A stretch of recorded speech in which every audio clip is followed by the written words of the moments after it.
पूरी उम्मीद है कि मैं कोर्ट से आपको आज़ाद करवा लूंगा। मतलब आपका वो केस बहुत जल्द खारिज हो जाएगा। क्यों?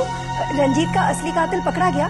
कातिल तो नहीं पकड़ा गया, लेकिन ये जरूर पता चल गया है कि रंजीत का कत्ल ही नहीं हुआ। पता है गौरी, आज आकाश ने मुझे अपने हाथों से खाना खिलाया। अच्छा। और ये भी कहा कि वो ऐसे ही जिंदगी भर मुझे अपने हाथों से खाना खिलाएगा। कैसी परेशानी? अरे आपके ऊपर तो रंजीत के कत्ल का शक था और पुलिस के मुताबिक रंजीत तो अभी जिंदा है। स्नेहा की शादी तभी होगी जब वो ठीक होगी। मॉम, तो आपको ये लगता है कि स्नेहा कभी ठीक नहीं होगी? डॉक्टर ने कहा है उसकी आंखों की रोशनी कभी नहीं आएगी। युगांक, स्नेहा का एक्सीडेंट हो गया है। What? स्नेहा का एक्सीडेंट? हाँ, और इसीलिए मैंने तुम्हें यहाँ बुलाया है। लेकिन स्नेहा का एक्सीडेंट कैसे हो गया? युगांक, जहाँ तक मुझे मालूम है उसका एक्सीडेंट एक ट्रक से हुआ है।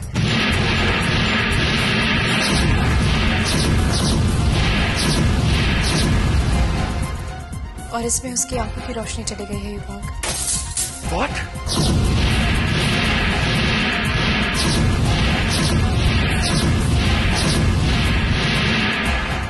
हाँ युगांक, तुमने जिस बहन की जिंदगी में रोशनी करने के लिए इतनी बड़ी कीमत अदा करी, किस्मत ने तुम्हारी उसी बहन की जिंदगी में अंधेरा कर दिया है।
हे भगवान,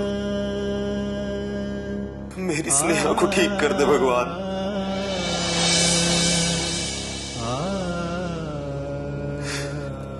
ठीक कर दे भगवान मेरी स्नेहा को।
नहीं, मैं हूँ मैरी।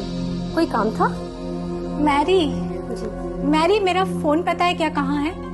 नहीं, वो तो मुझे नहीं पता, लेकिन आपको हो तो मैं मैम से जाके पता करूँ। मॉम से? नहीं। वैसे अगर आपको फोन करना है तो फोन तो यही रखा है। हाँ, मैं तो भूल ही गई थी। दे जरा।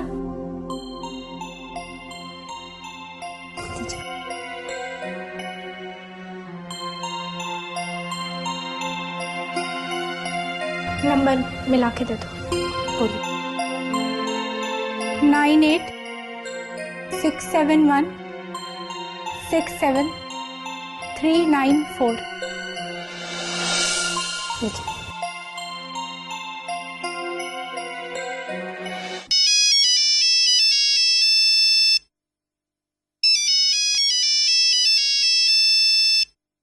मैरी जी, तुम जाओ। ओके।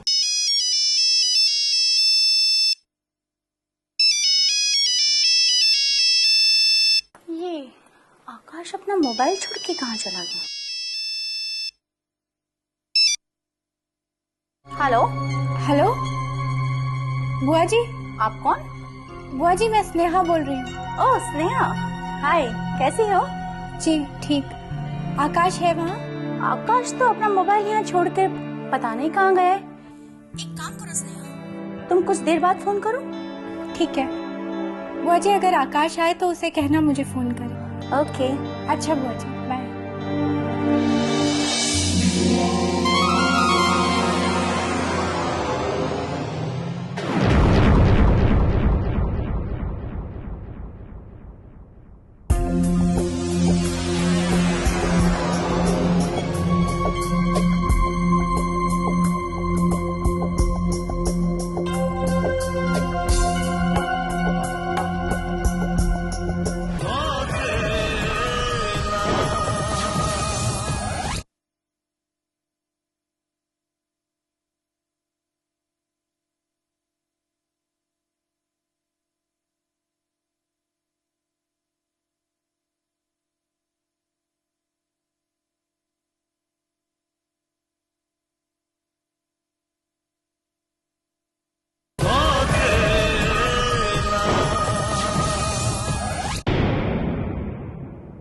अरे आकाश।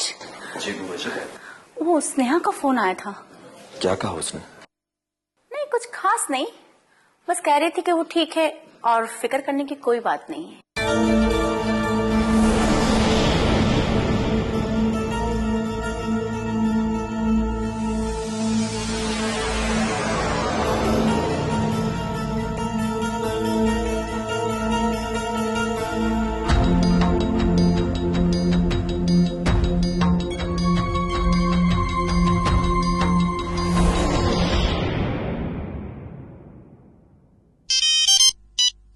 हेलो। शुभम, मैं कामिनी बोल रही हूँ। हाँ बोलो कामिनी, कैसी हो तुम? बस जिंदा हूँ। ऐसे कैसे बोल रही हो तुम? तो और क्या बोलूं शुभम, जब एक लड़की की इज्जत चली जाती है तो उसके पास और कोई रास्ता नहीं बचता है। सिवाय मौत के। ऐसा क्यों सोच रही हो कामिनी? तुम्हारी इज्जत ही तो मेरी इज्जत है। मैंने तुमसे शादी की है। हाँ शुभम, तुमने मुझसे शादी तो की है, पर अब मुझे ऐसा लगता है कि तुमने मुझसे शादी सिर्फ मेरा दिल बहलाने के लिए की है। वरना क्या कोई अपनी पत्नी को इस तरह अकेले मरने के लिए छोड़ देता है? कामिनी, मैंने तुम्हें दिल से अपनी पत्नी माना है, इसीलिए तुमसे शादी की है। तुमसे दूर रहना मेरी मजबूरी है। क्या तुम्हारी ये मजबूरी मेरी जिंदगी से ज्यादा जरूरी है? मैं सब कुछ जानता हूँ कामिनी, तो समझ में नहीं आता कि क्या करूँ। इसका सिर्फ एक ही इलाज है शुभम, कि तुम्हें अपने घर वालों को हमारी शादी के बारे में बता देना चाहिए। कामिनी, ये सारी बातें मैं अपनी मॉम डैड को बताना चाहता हूँ, लेकिन तुम तो जानती हो ना कि अभी स्नेहा का एक्सीडेंट हुआ। वो लोग पहले से ही बहुत टेंशन में।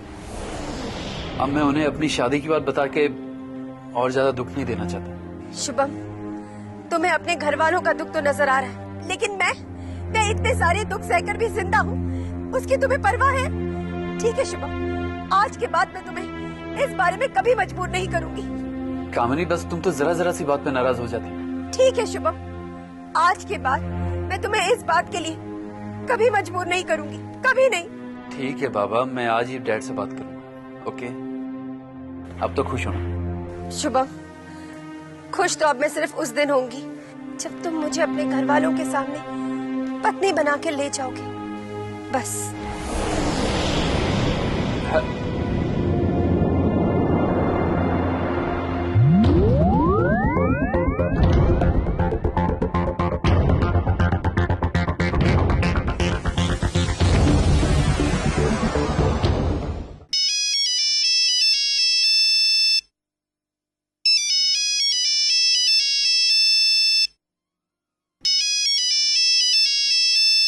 ये आकाश अपना फोन छोड़ के कहाँ गया है? हेलो। हेलो बुआ जी, आकाश घर आया क्या? हाँ स्नेहा, वो घर पे आया तो था लेकिन वापस कहीं चला गया है। अच्छा, आपने उसे मेरे फोन के बारे में बताया था? नहीं स्नेहा, मैंने उससे तुम्हारे बारे में बताया था और तुमसे बात करने को भी कहा था। तो उसने मुझे फोन क्यों नहीं किया बुआ जी? अब स्नेहा, आकाश तुमसे क्यों बात करना नहीं चाहता है ये मैं तुम्हें नहीं बता सकती। क्यों बुआ जी, ऐसी क्या बात है? अब स्नेहा, जो बात है वो तुम भी अच्छी तरह समझ गई होगी। बुआ जी, कहीं ऐसा तो नहीं कि अब मैं देख नहीं सकती तो आकाश भी मुझसे बात नहीं करना चाहता? लगता तो मुझे कुछ ऐसा ही है, पर तुम फिक्र नहीं करो, जब आकाश आएगा तो मैं उसे समझाऊंगी। अच्छा, अब मैं फोन रखती हूँ।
शकुंतला,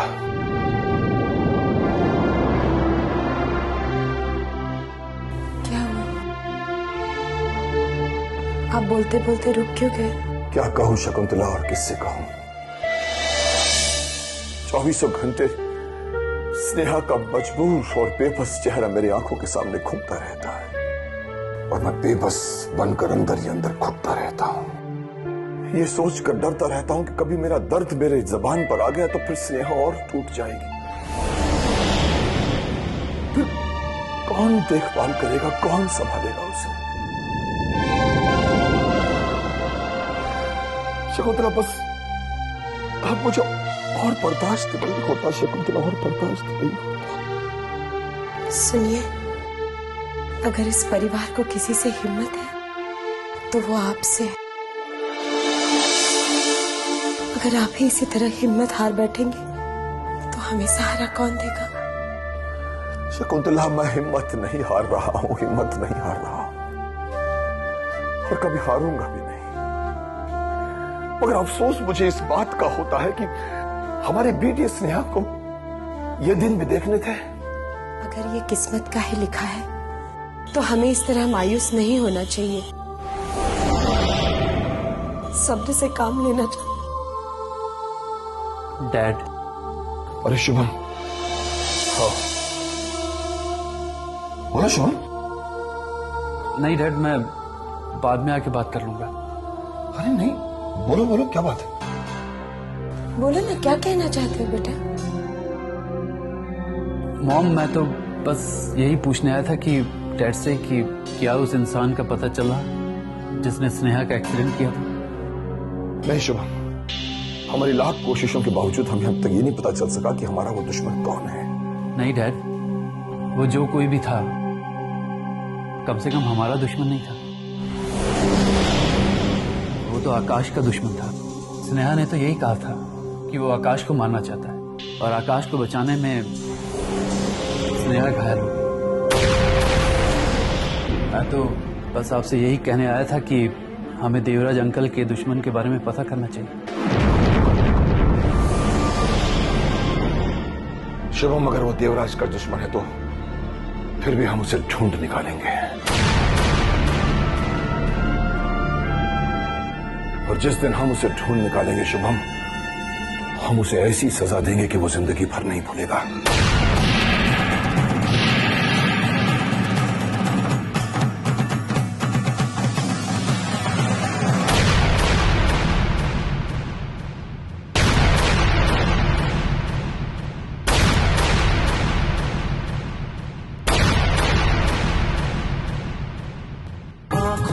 ख्वाबों की बारात लेके,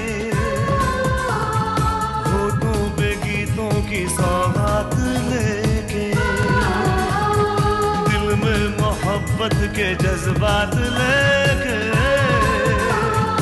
आया था कितनी खुश